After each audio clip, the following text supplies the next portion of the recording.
আসসালামু আলাইকুম শিক্ষার্থী বন্ধুরা, কেমন আছো তোমরা? ইতিপূর্বে আমরা তোমাদের সাথে বেশ কয়েকবার মিলিত হয়েছি পদার্থবিজ্ঞান দ্বিতীয় পত্রের বিভিন্ন চ্যাপ্টারের ক্লাস নিয়ে। চ্যাপ্টার 1, 2 এবং 3 এই তিনটা চ্যাপ্টারের উপরে ক্লাস এর আগে নেওয়া হয়েছে। তোমরা যারা এই ক্লাসগুলো এখনও দেখোনি তারা আমাদের গ্রুপে আছে, ফেসবুক গ্রুপে আছে, ক্লাসগুলো দিয়ে সেখান থেকে দেখে। আমরা আজকে এসআরসিসি অনলাইন ক্লাসের পক্ষ থেকে আবার তোমাদেরকে স্বাগত জানাচ্ছি। আজকে আমরা পদার্থবিজ্ঞান দ্বিতীয় পত্রের চতুর্থ অধ্যায়ের উপর আলোচনা করব। তোমরা জানো চতুর্থ অধ্যায়ের নাম তড়িৎ প্রবাহের চৌম্বক ক্রিয়া এবং চুম্বকত্ব। তড়িৎ প্রবাহের চৌম্বক ক্রিয়া, তাহলে প্রথমে আমরা আসি চৌম্বক ক্ষেত্রের ধারণা বা চৌম্বক ক্ষেত্র বলতে কি বোঝো। চৌম্বক ক্ষেত্রের ধারণাটা হলো এরকম যে একটা স্থায়ী চৌম্বক তার চারিপাশে যে অঞ্চলব্যাপী তার প্রভাব বিস্তার করে সেটা হলো চৌম্বক ক্ষেত্র। কিন্তু খেয়াল রাখবা এই চ্যাপ্টারটার নাম কিন্তু তড়িৎ প্রবাহের চৌম্বক ক্রিয়া, অর্থাৎ যখন কোনো পরিবাহীতে তড়িৎ প্রবাহিত হয় তখন ওই পরিবাহীর চারিপাশে একটা চৌম্বক ক্ষেত্রের সৃষ্টি হয়। বিজ্ঞানী ওয়েরস্টেড সর্বপ্রথম এই ঘটনাটা প্রত্যক্ষ করেন। তা সেই সেন্স থেকে চৌম্বক ক্ষেত্রের সংজ্ঞাটা কি সেটার আমরা এখন ধারণা দিচ্ছি যে যখন কোনো পরিবাহীতে তড়িৎ প্রবাহিত হয় ওই পরিবাহীর চারিপাশে একটা চৌম্বক ক্ষেত্রের সৃষ্টি হয়, সেটাই হলো চৌম্বক ক্ষেত্র। তাহলে আমরা মনে করি তড়িৎ প্রবাহিত হওয়া মানে আধান প্রবাহিত হলো। মনে করো কোনো একটি আধান, একটা কিউ আধান ভি বেগে গতিশীল, আর এটা হলো চৌম্বক ক্ষেত্র বি, এটা হলো কিউ আধান। তাহলে চৌম্বক ক্ষেত্রের দিকের সাথে কোনো আধান একক বেগে গতিশীল হলে তবে সমকোণে যে বল লাভ করে তার মানকেই চৌম্বক ক্ষেত্রের মান বলে। তাহলে আমরা এখানে ব্যাখ্যায় যদি দেখতে চাই, যদি কিউ আধান বি এর দিকের সাথে সমকোণে ভি বেগে গতিশীল হলে এফ বল অনুভব করে, তাহলে আমরা এইভাবে বলতে পারি কিউ আধান চৌম্বক ক্ষেত্রের দিকের সাথে সমকোণে ভি বেগে গতিশীল হলে এফ বল অনুভব করলে একক আধান একক বেগে গতিশীল হলে F divided by q v বল অনুভব করবে। অর্থাৎ চৌম্বক ক্ষেত্রের মান B equal to F by q v. তাহলে আমরা এখানে চৌম্বক ক্ষেত্রের মান পেয়েছি B equal to F divided by q v. চৌম্বক ক্ষেত্রের মান যার একক হলো টেসলা। এখন বি এর একক যদি আমরা ব্যাখ্যা করি, বি এর একক এটাকে বলা হয় টেসলা। টেসলা সংক্ষেপে বড় হাতে টি দ্বারা প্রকাশ করে প্রতীকের সাহায্যে। তাহলে এখানে দেখো বি এর মান যদি আমরা 1 টেসলা বসাই, তাহলে এফ এর মান হলো, এফ এর একক 1 newton, 1 coulomb into 1 metre per second. অর্থাৎ 1 কুলম্ব আধান চৌম্বক ক্ষেত্রের দিকের সাথে সমকোণে 1 মিটার পার সেকেন্ড বেগে গতিশীল হলে যদি 1 নিউটন বল অনুভব করে সেই চৌম্বক ক্ষেত্রের মানকে বলা হয় 1 টেসলা। তাহলে তোমাকে যদি প্রশ্ন করে চৌম্বক ক্ষেত্রের মান 10 টেসলা অর্থ কি, নিশ্চয়ই পারবা যে 1 কুলম্ব আধান চৌম্বক ক্ষেত্রের দিকের সাথে সমকোণে 1 মিটার পার সেকেন্ড বেগে গতিশীল হলে 10 নিউটন বল অনুভব করবে। এটা হলো 10 টেসলার তাৎপর্য। এখন আসো চৌম্বক ক্ষেত্রে গতিশীল আধানের উপর ক্রিয়াশীল বল, যেটা আগের এই টপিকটার সাথে মিল আছে। আমরা এখান থেকে দেখো, আমরা যদি শুরু করি যে আমরা কিছুক্ষণ আগে পেলাম B equal to F by q B, তাহলে এফ ইকুয়াল টু আমরা কি পাই, এফ ইকুয়াল টু হলো কিউ ভি বি। এটাকে বলে চৌম্বক বল, গতিশীল আধানের উপর ক্রিয়াশীল চৌম্বক বল। তাহলে কিউ আধান ভি বেগে গতিশীল হলে চৌম্বক ক্ষেত্র বি, তাহলে চৌম্বক বল F equal to q v B. সমকোণে হলে এটা, যদি আধানটা সমকোণে গতিশীল না হয়ে থিটা কোণে গতিশীল হয় সেক্ষেত্রে কেমন হবে, এখানে কিউ আধান থিটা কোণে গতিশীল ভি বেগে, এই কোণটা হলো থিটা। কিন্তু আমরা সংজ্ঞায় বলেছি কি চৌম্বক ক্ষেত্রের দিকের সাথে সমকোণে গতিশীল কোনো আধান, তাহলে ভি এর লম্ব উপাংশটা তোমরা বের করে নিবা। তাহলে ভি এর লম্ব উপাংশ হবে ভি সাইন থিটা। তাহলে এই ক্ষেত্রে এখন ভি এর পরিবর্তে আমার হবে ভি সাইন থিটা, অর্থাৎ B equal to F divided by q v sine theta. এখান থেকে আমরা এফ ইকুয়াল টু কি পেতে পারি, q v B sine theta. তাহলে F equal to q v B sine theta. আর এটাকে যদি তোমরা ভেক্টর রূপে প্রকাশ করো, আমরা ভি বি সাইন থিটা মানে লিখতে পারি কিউ ভি ক্রস বি। তাহলে চৌম্বক বলের এটা ভেক্টর রূপ, অর্থাৎ এফ এর তাহলে দুইটা সূত্র পেলে, F equal to q v B অথবা কিউ ভিবি সাইন থিটা। আর কিউ ভিবি সাইন থিটাকে ভেক্টর রূপে আমরা কিউ ভি ক্রস বি দ্বারাও প্রকাশ করতে পারি। এবার আসো লরেন্স বল। লরেন্স বলটা হলো গতিশীল আধানের উপর ক্রিয়াশীল তড়িৎ বল এবং চৌম্বক বলের লব্ধি বলকে বলা হয় লরেন্স বল। সেটা কি? মনে করো কোথাও একটা কিউ পরিমাণ চার্জ স্থির অবস্থায় আছে।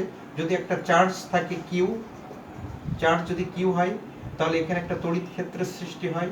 তড়িৎ ক্ষেত্রটা হলো ই। আর চার্জ গতিশীল হলো, মনে করো চার্জের বেগ হলো ভি। চার্জ গতিশীল হলে তড়িৎ প্রবাহিত হবে এবং একটা চৌম্বক ক্ষেত্রের সৃষ্টি হবে। ফলে চৌম্বক ক্ষেত্র মনে করো বি। অর্থাৎ তড়িৎ বল, তোমরা চ্যাপ্টার দ্বিতীয় অধ্যায়ে তড়িৎ ক্ষেত্রের প্রাবল্য থেকে আমরা তড়িৎ বলের সংজ্ঞা পাই। আমরা জানি E equal to F by q তড়িৎ ক্ষেত্রের প্রাবল্য। অর্থাৎ তড়িৎ ক্ষেত্রের অভ্যন্তরের কোনো বিন্দুতে একক আধান স্থাপন করলে তার উপর যে বলটা ক্রিয়া করে সেটাকে বলে তড়িৎ প্রাবল্য। তাহলে এখান থেকে আমরা তড়িৎ বল পাই।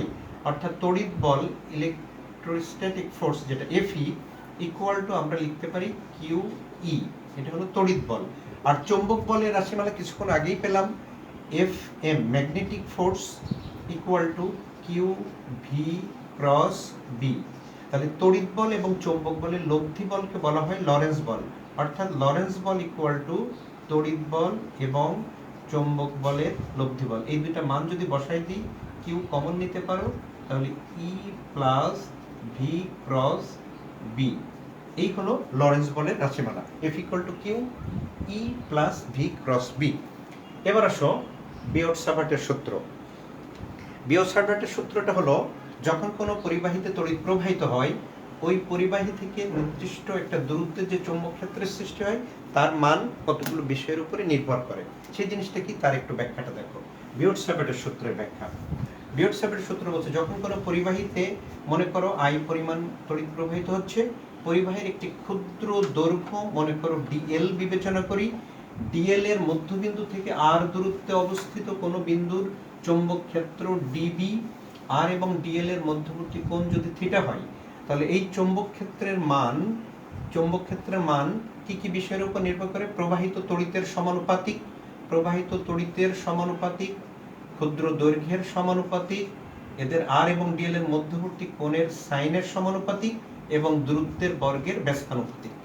এখন সমানুপাতিক চিহ্নটা উঠালে যে ধ্রুবকটা আসে কে, যার মানটা হলো, ধ্রুবকটার মানটা লিখে দিলে mu naught by 4 pi I d l sine theta divided by r square.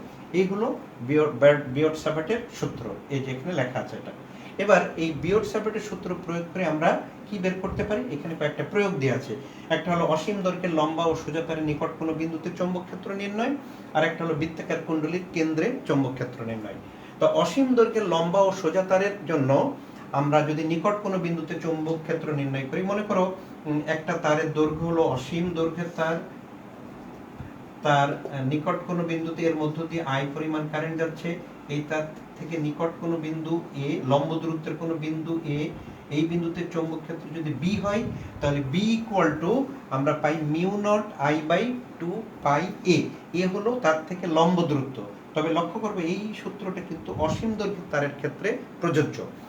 কিন্তু তারটা যদি সসীম দৈর্ঘ্যের হয়, যেমন তোমাকে বললো একটা নির্দিষ্ট দৈর্ঘ্য, যেমন 20 সেন্টিমিটার দৈর্ঘ্যের একটা তার, তখন কি করবা? তখন কিন্তু সূত্রটা এই রূপ দিয়ে করতে হবে, mu naught I by 4 pi a cos theta 1 minus cos theta 2।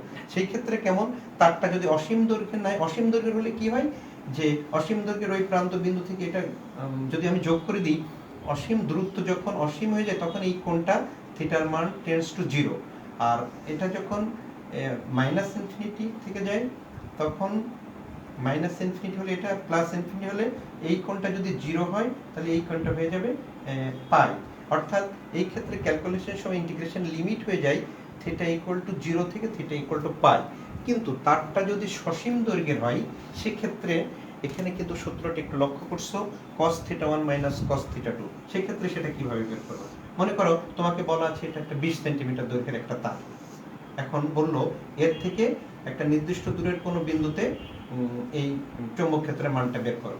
তাহলে 20 সেন্টিমিটার যদি হয়, তাহলে এটার মধ্যবিন্দু থেকে যদি আমি একটা দূরের একটা বিন্দু বিবেচনা করি পি, তখন এটা আর এটা যোগ করবা, এখান থেকে এইটুক দূরত্ব তো 10 সেন্টিমিটার, এইটুক দূরত্ব 10 সেন্টিমিটার, আর এই দূরত্বটা দেওয়া থাকবে। মনে করে এই দূরত্বটা হলো এ দূরত্ব। এখন এই যে θ1 এর মানটা না, θ1 এর মানটা এখান থেকে বের করে নেবে। এটা হলো θ1, তাহলে θ1 tan θ1 সমান লম্ব বাই ভূমি, এখান থেকে θ1টা বের করবা। তাহলে θ1 এর মানটা বের করে নেবা tan ইনভার্স a বাই এই যে এই বাহুটার যে দৈর্ঘ্য দিয়ে আছে তার অর্ধেক। আবার তাহলে এটা যদি θ1 হয়, এটাও θ1, অর্থাৎ তাহলে বাকিটুক এটা হয়ে যাবে θ2 সমান হবে তখন কি, θ2 সমান হবে 180 ডিগ্রি মাইনাস θ1 যে মানটা সেটা। এই দুটো মান বের করে নিয়ে এই সূত্রে বসানোর পর সসীম দৈর্ঘ্যের তারের ক্ষেত্রে তাহলে কি দিয়ে বুঝতে পারলে, যদি অসীম দৈর্ঘ্যের তারের নিকট কোনো বিদ্যুতের চৌম্বক ক্ষেত্র হয় তাহলে সরাসরি এই সূত্র, কিন্তু সসীম দৈর্ঘ্যের তার হলে কিন্তু এই ব্যাপারটা একটু লক্ষ্য করবা। এবার আসো বৃত্তাকার কুণ্ডলী। মনে করো একটা তড়িৎবাহী বৃত্তাকার কুণ্ডলীতে তড়িৎ প্রবাহিত হচ্ছে, যার কেন্দ্রে চৌম্বক ক্ষেত্র নির্ণয়। তাহলে বৃত্তাকার কুণ্ডলীতে তড়িৎ প্রবাহিত হচ্ছে, মনে করো আই তড়িৎ, তার একটা ক্ষুদ্র অংশ ডিএল, এর নিকট বিন্দু যদি কেন্দ্র বলি বি, আর দূরত্ব, আর হলো বৃত্তের ব্যাসার্ধ, তখন এখানে কি হয়ে যায়, এখানে কোণটা থিটা ইকুয়াল টু 90 ডিগ্রি হয়ে যায়। অর্থাৎ এই ক্ষেত্রে সূত্রটা আসবে B equal to mu naught I divided by 2r। R হলো ব্যাসার্ধ, আই হলো প্রবাহিত তড়িৎ। কুণ্ডলীর পাক সংখ্যা যদি n হয় সেক্ষেত্রে mu naught ni divided by 2r। এটা হলো বৃত্তাকার কুণ্ডলীর ক্ষেত্রে কেন্দ্রে চৌম্বক ক্ষেত্র নির্ণয়। এবার আসো পরের টপিকটা হচ্ছে হল ক্রিয়া এবং হল বিভব। হল ক্রিয়াটা কি, একটা আয়তক্ষেত্রাকার পরিবাহকের, মনে করো একটা আয়তক্ষেত্রাকার পরিবাহক যার দৈর্ঘ্য বরাবর তড়িৎ প্রবাহিত হচ্ছে এবং দৈর্ঘ্যের সাথে লম্ব বরাবর চৌম্বক ক্ষেত্র প্রয়োগ করলে, অর্থাৎ এই দিকে তড়িৎ প্রবাহিত হচ্ছে আর এই লম্ব বরাবর চৌম্বক ক্ষেত্র প্রয়োগ করছো, তখন এই পরিবাহকের বিপরীত যে তলদ্বয়ের মধ্যে একটা বিভব পার্থক্যের সৃষ্টি হয়, সেই বিভবকে বলা হয় হল বিভব। তাহলে এই ক্ষেত্রে হল বিভবের জন্য যে সূত্র আছে, মনে করো তড়িৎ প্রবাহিত আমি যদি ধনাত্মক আধান ধরি তাহলে এটা আধানের বেগ হলো ভি, আধানটা হলো কিউ, আধান চৌম্বক ক্ষেত্র প্রয়োগ করছে এই দিকে আর চৌম্বক বল হলো এই দিকে। তাহলে এখান থেকে আমরা পাই F m equal to q v cross B, এটা হলো চৌম্বক বলের মান এই ক্ষেত্রে। আর হল ক্রিয়ার সাথে হল বিভব হলো এই যে আয়তক্ষেত্রাকার পরিবাহকের দৈর্ঘ্য বরাবর তড়িৎ এবং দৈর্ঘ্যের সাথে লম্ব বরাবর চৌম্বক ক্ষেত্র প্রয়োগ করলে বিপরীত তলদ্বয়ের মধ্যে যে বিভব পার্থক্যের সৃষ্টি হয় সেই বিভবকে বলা হয় হল বিভব। হল বিভবের রাশিমালা ভিএইচ ইকুয়াল টু বি ভিডি। এখানে বিটা হলো চৌম্বক ক্ষেত্র, ভিটা হলো আধানের বেগ আর ডিটা হলো পরিবাহকের প্রস্থ। হল বিভবের আরেকটা রাশিমালা আছে ভিএইচ সমান বিআই বাই এন টি কিউ। এখানে এনটা হলো একক আয়তনে আধানের সংখ্যা, টিটা হলো কিন্তু পরিবাহকের পুরুত্ব। যেমন আমরা একটু যদি চিত্রটা এইভাবে এঁকে দেখাই, খেয়াল করো তাহলে পুরুত্বটা বুঝতে পারবা।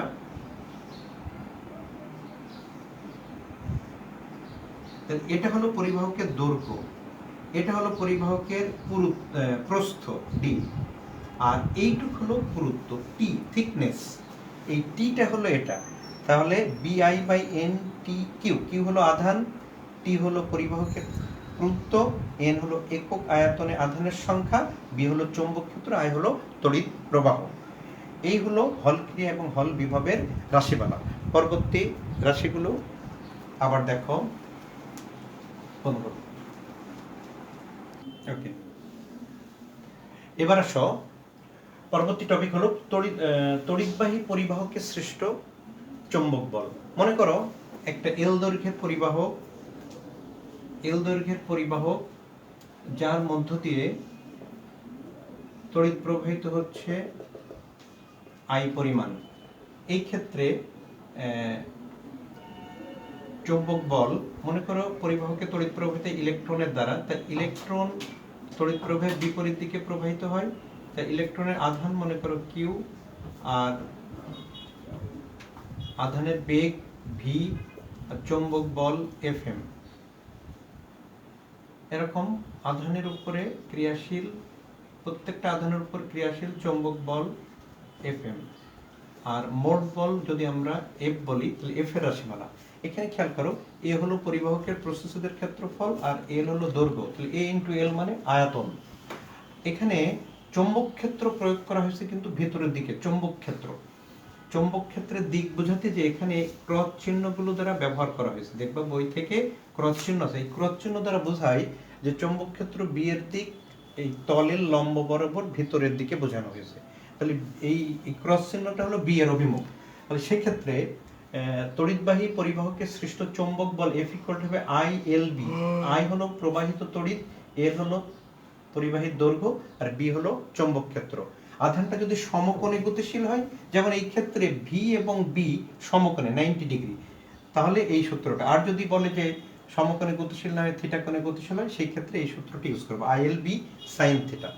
এবার আসো তড়িৎবাহী দুটি সমান্তরাল পরিবাহকে ক্রিয়াশীল বল। তড়িৎবাহী দুটি সমান্তরাল পরিবাহ, মনে করো এই দুইটা সমান্তরাল পরিবাহক, যার মধ্য দিয়ে একটাতে I1 কারেন্ট যাচ্ছে আর একটাতে I2 কারেন্ট যাচ্ছে।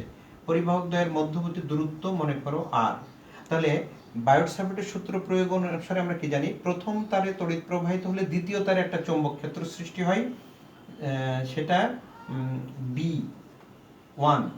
আর দ্বিতীয় তারে তড়িৎ প্রবাহের জন্য প্রথম তারে একটা চৌম্বক ক্ষেত্রের সৃষ্টি হয়, সেটা হলো B2। এখন প্রথম তারে ক্রিয়াশীল চৌম্বক বল যদি আমরা বলি, প্রথম তারে ক্রিয়াশীল বল, তাহলে F1 equal to I1 L B2। আর দ্বিতীয় তারের জন্য কি হবে, F2 ইকুয়াল টু দ্বিতীয় তারে ক্রিয়াশীল বল I2 L B1। এখন B1 বা B2 এটা আবার বায়োট-স্যাভার্টের সূত্র থেকে যদি মানটা বসাই দিই, বায়োট-স্যাভার্টের সূত্রে সেই লম্বা তারের জন্য আমরা যে মানটা পেয়েছিলাম, তাহলে I1 L into mu naught I দ্বিতীয় তারের জন্য হলো মিউ1 I2 divided by 2 pi r, অর্থাৎ সূত্রটা পেলে mu naught I1 I2 L divided by 2 pi r। একইভাবে এখানেও করা যায়। এখন সমান্তরাল পরিবাহকে ক্রিয়াশীল বল F equal to mu naught I1 I2 L by 2 pi r। লক্ষ্য করবা অনেক সময় প্রশ্ন চাবে একক দৈর্ঘ্যে ক্রিয়াশীল বল, তাহলে L দ্বারা ভাগ করে দেবা। সেই ক্ষেত্রে একক দৈর্ঘ্যে ক্রিয়াশীল বলের ক্ষেত্রে লিখবা F বাই L, অর্থাৎ mu naught I1 I2 divided by 2 pi r। একক দৈর্ঘ্যে ক্রিয়াশীল বল হলে Lটা থাকবে না। এবার আসো আয়তকার কুণ্ডলীতে ক্রিয়াশীল টর্ক। যখন কোনো তড়িৎবাহী আয়তকার কুণ্ডলীকে একটা চৌম্বক ক্ষেত্রে স্থাপন করো, তখন কুণ্ডলীটা একটা টর্কের সৃষ্টি হয়।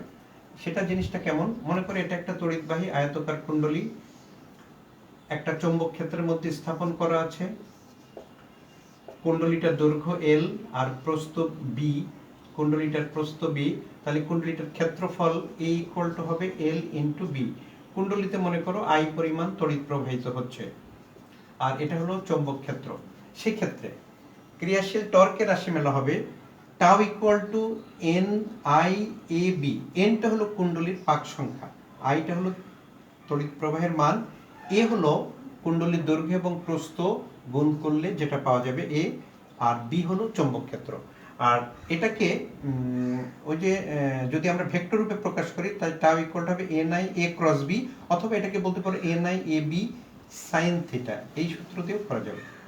তাহলে টর্কের রাশিমালা হলো এটা tau equal to N I A B অথবা N I A B sine theta অথবা N I A cross B, দুইভাবে। আচ্ছা, একটা লক্ষ্য করো, আমরা এখানে যে চৌম্বক ক্ষেত্রের দিক বোঝানোর জন্য দুইটা নিয়ম আছে, খুবই গুরুত্বপূর্ণ এটা বোঝার, যে ফ্লেমিং এর ডান হস্ত নিয়ম এবং ফ্লেমিং এর বাম হস্ত নিয়ম। ফ্লেমিং এর ডান হস্ত নিয়মটা কিভাবে কি দেখো, মনে করো একটা পরিবাহিত তড়িৎ প্রবাহিত হচ্ছে আই পরিমাণ, আমি পরিবাহকের ডান দিকের কোন একটা বিন্দু, মনে করো পি বিন্দুতে চৌম্বক ক্ষেত্রের দিক নির্ণয় করব কোন দিকে, এ দূরত্বে অবস্থিত। তাহলে আমরা সূত্রতে কিছুক্ষণ আগে দেখলে যে B equal to mu naught I by 2 pi a, কিন্তু পি বিন্দুর যে চৌম্বক ক্ষেত্রের দিক, এই বি এর দিকটা কোন দিক হবে, যদি বি এর দিক কোন দিক হয় সেটা আমরা ফ্লেমিং এর ডান হস্ত নিয়ম ব্যবহার করি। হাতটাকে, ডান হাতটাকে এইভাবে ধরে তড়িৎ প্রবাহ অভিমুখে বৃদ্ধাঙ্গুলটা রেখে, তড়িৎ প্রবাহ অভিমুখে বৃদ্ধাঙ্গুলটা রেখে যে বিন্দুতে চৌম্বক ক্ষেত্র নির্ণয় করবা, বাকি আঙুলগুলোকে ওইভাবে রাখলে আঙুলের মাথাটা যেদিকে শো করবে চৌম্বক ক্ষেত্রের দিক হবে সেদিকে। যেমন এই চিত্রের জন্য আমরা যদি ডান দিকের বিন্দু পি ধরি, তাহলে চৌম্বক ক্ষেত্রের দিক হবে, এই বি এর দিক হবে কাগজের লম্ব বরাবর ভিতরের দিকে। আর যদি এই বি কিউ বিন্দুতে হতো একই দূরত্বে, তাহলে মান এক, বাট এটার দিক আলাদা হয়ে যেত। তখন হাতটাকে এইভাবে ধরবা যে তড়িৎ প্রবাহিত উপরের দিকে, আঙ্গুলের মাথাটা আছে এই দিকে, অর্থাৎ এই পরিবাহী তারের ডান দিকের কোন বিন্দু চৌম্বক ক্ষেত্রের দিক হবে লম্ব বরাবর ভিতরের দিকে, আর বাম দিকের হলে হবে লম্ব বরাবর উপরের দিকে। এটা হলো ফ্লেমিং এর ডান হস্ত নিয়ম। আরেকটা আছে ফ্লেমিং এর বাম হস্ত নিয়ম, যেটা হাতটাকে এইভাবে ধরবা, খেয়াল করো, এইভাবে ধরে এই যে এই আঙ্গুল বর্গগুলো বরাবর এই যে মিডল ফিঙ্গার যেদিকে আছে সেদিকে আছে তড়িৎ প্রবাহের অভিমুখ, আর এটা হলো চৌম্বক ক্ষেত্র, আর এটা হলো চৌম্বক বল। অর্থাৎ এটা হলো আই, এটা হলো চৌম্বক ক্ষেত্র বি, আর এটা হলো চৌম্বক বল এফ। এটা হলো ফ্লেমিং এর বাম হস্ত নিয়ম। এটা মনে রাখার জন্য একটা নিয়ম খেয়াল করবা, F force magnetic field B আর কারেন্ট আই, তার মানে এফ বি আই।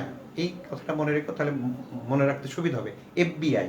তাহলে হাতটাকে যেদিকেই ঘোরাও না কেন, যেমন আমি যদি এই চিত্রে দেখাই, দেখো খেয়াল করে, কারেন্ট যাচ্ছে এইদিকে, চৌম্বক ক্ষেত্র এইদিকে, তাহলে চৌম্বক বল এই ক্ষেত্রে চৌম্বক বল কোন দিকে? উপরের দিকে, এই বরাবর লম্ব বরাবর উপরের দিকে। আবার এই ক্ষেত্রে কি হচ্ছে, চৌম্বক ক্ষেত্র দেখো একই দিকে আছে, কারেন্টের দিক উল্টা দিকে হয়ে গেছে, তাহলে চৌম্বক বল হয়ে যাবে নিচের দিকে। অর্থাৎ এই বাহুতে চৌম্বক বলটা এই দিকে। অর্থাৎ হাতটাকে যদি তুমি এইভাবে ধরো, কারেন্ট যাচ্ছে কোন দিকে? কারেন্ট যাচ্ছে এইদিকে। এই হাতটাকে এইভাবে ধরো, এই তারে আমি তারটার নাম দিয়ে দিই, এটা ধরো P Q R S. P R তারের ক্ষেত্রে যদি বলি, হাতটাকে এইভাবে ধরবা, এই মিডল ফিঙ্গার বরাবর কারেন্ট, তাহলে চৌম্বক ক্ষেত্র আছে ডান দিকে আর চৌম্বক বল উপরের দিকে। আর যদি আমি হাতটাকে এইভাবে ধরি, কারেন্ট যাচ্ছে এস কিউ বরাবর উপরের দিকে, চৌম্বক ক্ষেত্র ডান দিকে আর চৌম্বক বল নিচের দিকে। অর্থাৎ ফ্লেমিং এর বাম হস্ত এবং ডান হস্ত নিয়ম প্রয়োগ করে আমরা চৌম্বক ক্ষেত্রের দিক, চৌম্বক বল এবং কারেন্টের অভিমুখ এগুলো নির্ণয় করতে পারি। এরপরে এই চ্যাপ্টারের শেষ অংশ যেটা আছে চুম্বকত্ব, সেখানে কিছুটা থিওরিটিক্যাল জিনিস আছে, এটা তোমরা একটু আলোচনা করবে। এখানে এটা একটু পড়ে নিও, এটা একটা থিওরিটিক্যাল জিনিস। আমি কয়েকটা গুরুত্বপূর্ণ ওখানে সূত্র আছে সেগুলো নিয়ে আলোচনা করছি। যেমন পৃথিবীর চৌম্বক ক্ষেত্র বা ভূচুম্বকত্ব। পৃথিবীতে একটা বিশাল চৌম্বক, এটা পৃথিবীর চৌম্বকত্বকে বলা হয় ভূচুম্বকত্ব। তা ভূচুম্বকত্ব, বা তোমাকে যদি প্রশ্ন করে পৃথিবীর চৌম্বক উপাদান বা ভূচুম্বকত্বের মৌলিক উপাদানগুলো কি কি, তাহলে পৃথিবীর চৌম্বক ক্ষেত্রকে সম্পূর্ণরূপে প্রকাশ করার জন্য তিনটে রাশির প্রয়োজন হয়। তাদের মধ্যে আছে বিচ্যুতি, বিনতি এবং ভূচৌম্বক ক্ষেত্রের অনুভূমিক উপাংশ। বিচ্যুতিটা কি? একটা চৌম্বক শলাকাকে উত্তর দক্ষিণ বরাবর যদি ঝুলায় রাখো, উত্তর দক্ষিণ বরাবর সরাসরি থাকে না। অর্থাৎ পৃথিবীর উত্তর দক্ষিণ মেরুকে, এটাকে বলে ভৌগোলিক মেরু আর চৌম্বক মেরু। চৌম্বক মেরু আর ভৌগোলিক মেরু একই রেখা বরাবর হয় না। ভৌগোলিক মেরু থেকে চৌম্বক মেরুটা যে কোণে বিচ্যুত হয়, এটার নামই হলো বিচ্যুতি কোণ। এটাকে আমরা ডেল্টা দ্বারা প্রকাশ করি। ডেল্টা ডিগ্রি কি হয়? ইস্ট বা ডেল্টা ডিগ্রি ওয়েস্ট, এভাবে প্রকাশ করা হয়।